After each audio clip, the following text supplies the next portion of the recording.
Hola, buenas tardes. Soy Antonio Muciño y bueno, les voy a compartir mi pantalla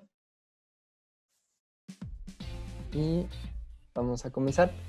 Entonces, vamos a hablar un poquito de lo que es de unos conceptos previos para poder entender qué es el reconocimiento de patrones. Como sabemos, todos los seres vivos podemos reconocer personas, objetos, lugares, y para esto nos basamos en nuestros sentidos, en la información que nos va dando nuestro propio cerebro, palabras que hemos escuchado y que sabemos repetir, pronunciar. Entonces, todo este tipo de tareas las hacemos basadas en la información que recibimos y que nuestro cerebro procesa, y en base a ello podemos tomar decisiones diferentes que nos ayudan a la supervivencia. Entonces, en base a todas estas ideas, junto con el desarrollo de la computación en la década de los años 60, se empezó a desarrollar una nueva disciplina científica que buscaba emular el comportamiento de los seres vivos al recibir información y procesarla por medio de una computadora.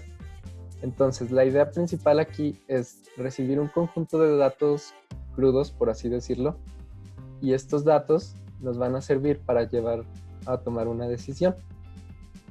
Algunas de las aplicaciones principales que tiene esto es para la visión artificial, para el reconocimiento óptico de caracteres, para el diagnóstico asistido por computadora o para el reconocimiento de voz.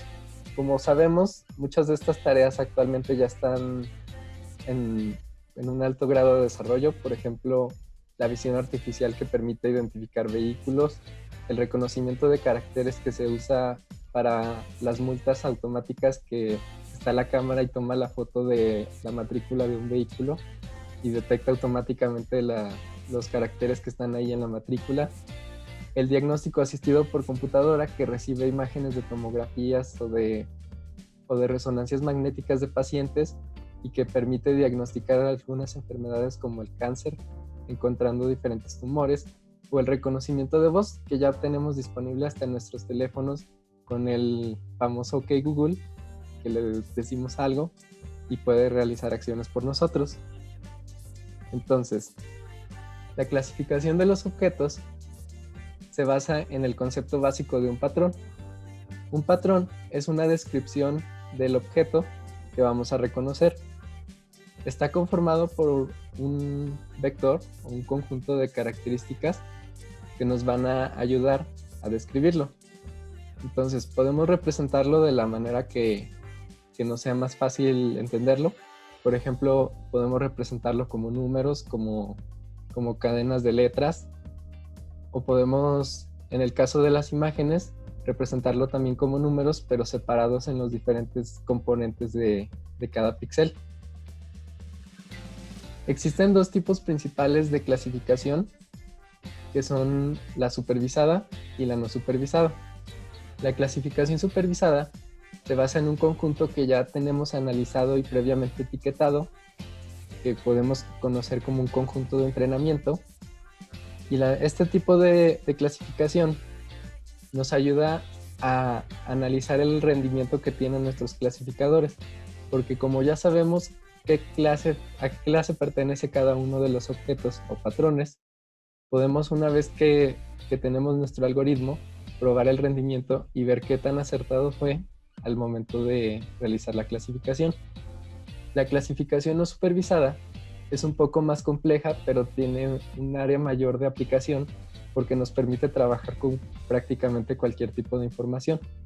El objetivo que tiene esta es que, en base a los patrones o vectores, los va a analizar todos y va a encontrar diferentes grupos que tengan características similares. El problema principal en estos es que tenemos que hacer decisiones. Por ejemplo, en esta gráfica tenemos aquí en 3 grupos diferentes que vamos a conocer como clústeres. Entonces, tenemos que decidir si vamos a definir desde un inicio el número de clústeres que vamos a emplear, o si vamos a definir el tamaño del radio del círculo en el que se va a encontrar cada uno de los clústeres. Entonces, para esto existen diferentes algoritmos que nos sirven para diferentes tareas. Algunos ejemplos de clasificadores,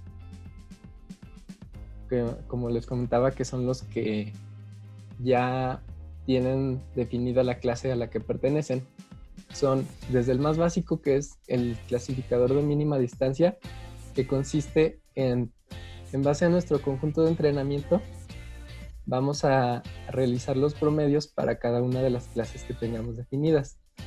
Entonces, en base a cada uno de estos promedios, vamos a generar un patrón que se va a conocer como patrón representativo. Este patrón después se va a comparar mediante la distancia euclidiana con cada uno de los elementos que vamos a reconocer o clasificar. Y el que esté más cercano va a ser la clase que se le va a asignar. El clasificador Navy-Bayes predice, en base a la fórmula bayesiana de probabilidad, a qué clase va a pertenecer nuestro patrón. Dado las características, se va a basar en la probabilidad que pertenezca a alguno. El KNN, o K vecinos más cercanos, va a realizar, en base a la distancia también, va a tomar un patrón y va a buscar los patrones que se encuentren más cercanos a este. Entonces, en base a todos los que estén cerca de este, va a elegir a cuál va a asignar a la clase en base a la que se repita más entre todos sus vecinos. Y el último, el SVM, o Support Vector Machine, es un tipo de clasificador que se basa representando todos nuestros patrones en un plano y va a realizar diferentes hiperplanos o planos que van a cruzar a diferentes puntos, y en base a esto va a realizar diferentes divisiones que nos van a permitir definir adentro de qué clase pertenece cada uno. Algunos ejemplos de los clusterizadores, como ya les comentaba, que son los que tenemos que decidir cuántos clústeres vamos a hacer o el tamaño del clúster que se va a realizar, son K-means, que es parecido al de mínima distancia, pero en este caso lo que va a hacer es que va a tomar n cantidad de vectores, que le vamos a decir nosotros cuántos clústeres vamos a tomar, y en base a esto va a calcular la media de cada uno de estos y los va a ir ajustando en base a todos los elementos que pertenezcan a ese clúster. Los va a seguir ajustando iterativamente hasta que ya no se realice ningún ajuste, y ahí se considera que ya están clasificados los elementos. El problema con este algoritmo es que cada vez que lo ejecutemos vamos a obtener un resultado diferente por la forma en que se describen los centroides o patrones iniciales, porque como los tomamos aleatoriamente, entonces no sabemos a ciencia cierta si es el mejor resultado que podemos obtener. El clúster jerárquico se basa en realizar que cada patrón va a ser un propio clúster, y en base a la distancia se va a ir uniendo con otros patrones hasta que encontremos un conjunto de patrones que esté a la máxima distancia posible de otro conjunto. Esto se va a realizar combinándolos todos hasta que todos se conviertan en un solo clúster, y después vamos a analizar cada uno de los grupos que se realizaron con diferente número de clústeres y nos va a decir cuántos, y con esto, con la distancia, vamos a decidir cuál es el número de clúster que es el óptimo para el conjunto de datos que tenemos. Y el último, que es el desplazamiento de medias, va a crear un conjunto de centroides que se van a estar ajustando hasta que encontremos el punto donde encuentre más patrones cerca. Podemos imaginar que tenemos un punto y alrededor tenemos todos los demás patrones. Entonces, en donde se encuentre la mayor cantidad de patrones, todos estos patrones van a ser asignados a un clúster, y esto es lo que nos define el clúster que vamos a usar. En este algoritmo tenemos que describir qué tan grande va a ser el radio del centroide que va a agrupar a los patrones, pero no tenemos que definir la cantidad de centroides. A continuación les voy a mostrar un ejemplo práctico que es implementando un clasificador y un clusterizador basándonos en un conjunto de datos. Este conjunto de datos es uno de los más utilizados en la literatura del reconocimiento de patrones, porque ha sido de los más antiguos, que está disponible desde los años 80, y se describe un conjunto de flores del tipo iris que están divididos en 3 de las especies, que son setosa, versicolor y virgínica.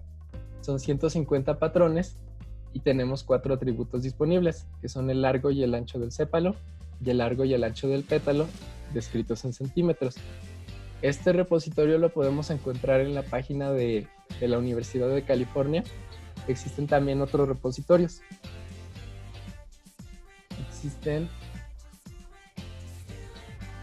en esta página, nos describe la instancia, nos dice de qué tipo de datos son, cuántos atributos son,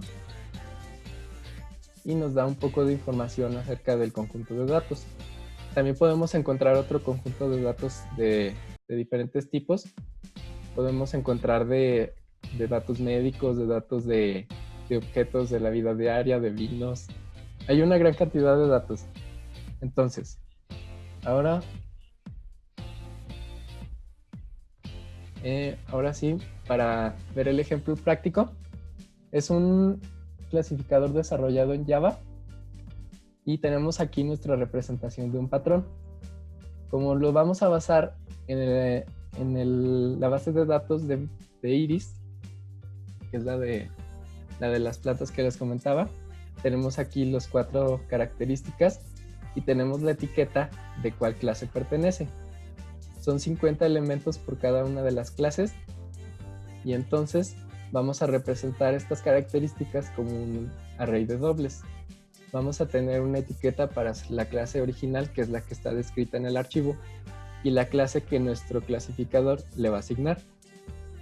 Entonces, para el clasificador de mínima distancia, lo que tenemos que hacer es primero recibir el conjunto de datos, que va a ser simplemente un conjunto de patrones que ya van a tener la etiqueta asignada. Entonces los vamos a recorrer todos, vamos a leer la etiqueta que tienen y vamos a ir generando un patrón representativo. El patrón representativo consiste en la media de las características de todos los patrones que conforman a ese conjunto. Entonces, vamos a ir en el mismo patrón, vamos a realizar la suma de todas las características de este patrón, las vamos a acumular y una vez que las tengamos todas, calculamos la cantidad de elementos que pertenecen a ese patrón y vamos a realizar la división para sacar la media. Cuando tengamos los patrones representativos, simplemente ya está definido nuestro patrón representativo para cada una de las clases, y con esto, una vez que recibamos un conjunto de patrones, vamos a analizarlo y vamos a calcular la distancia euclidiana, que simplemente es la resta de el valor de una característica con la otra elevado al cuadrado, y después la raíz de todo esto, que es simplemente la típica fórmula de la distancia. Entonces, una vez que encontramos la distancia más corta, le vamos a asignar esta clase y nos va a definir a qué clase pertenece. Entonces, si lo ejecutamos,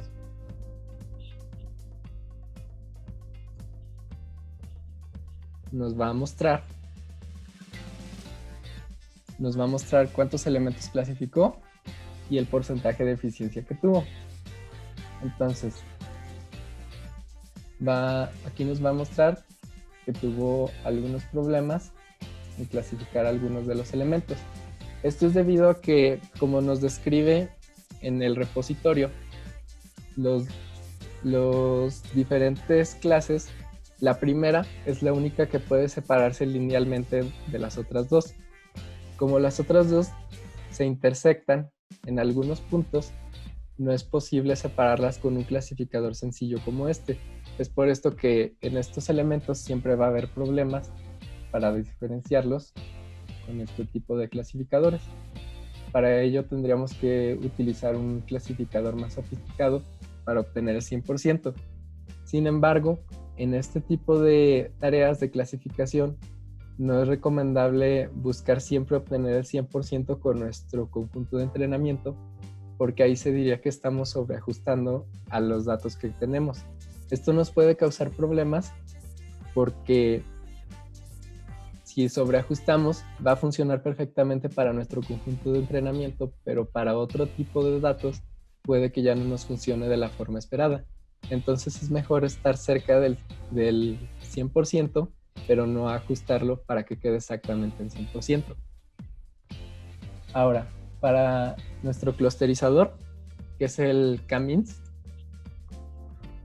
el algoritmo es muy similar al que se realiza para mínima distancia. La diferencia es que en este caso, para iniciar,